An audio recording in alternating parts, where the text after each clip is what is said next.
C'est bien que la Corse est aujourd'hui dans une situation difficile au plan économique, au plan social, au plan environnemental, au plan sociétal, et qu'il y a des défis qui sont immenses à relever. Il y a urgence à le faire. Nous avons conscience que les Corses attendent de nous et espèrent de nous que nous apportions des réponses rapides et fortes. Donc ça, c'est la question de la gravité de la situation, mais en même temps un immense espoir aussi, parce que nous avons tous les atouts pour réussir.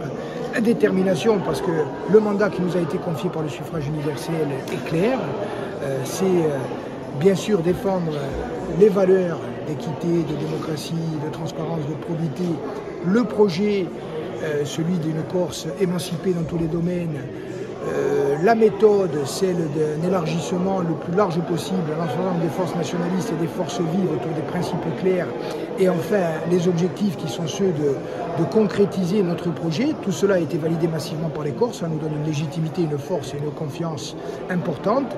Ça doit être aussi entendu par Paris, parce qu'on n'imagine pas que, alors que les Corses se sont exprimés massivement pour la troisième fois en 6 ans, 2015 d'abord, 2017, ensuite 2021 aujourd'hui, en disant il faut un statut d'autonomie de plein droit et de plein exercice, il faut construire une solution politique par le dialogue.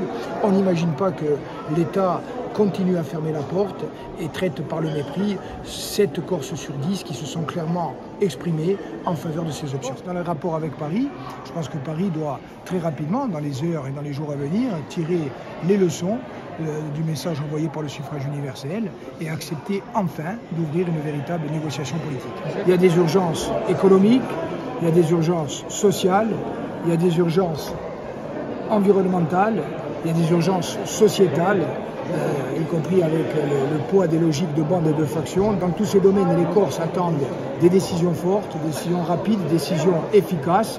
Je pense que nous avons pris la mesure de cette attente, nous avons pris la mesure de ces urgences, et donc il est important que, y compris à travers un renforcement de la concertation et de la coordination entre le Conseil exécutif et l'Assemblée de Corse, et à travers l'implication de l'ensemble des forces vives de ce pays, nous définissions dans les 100 jours des réponses fortes et opérationnelles.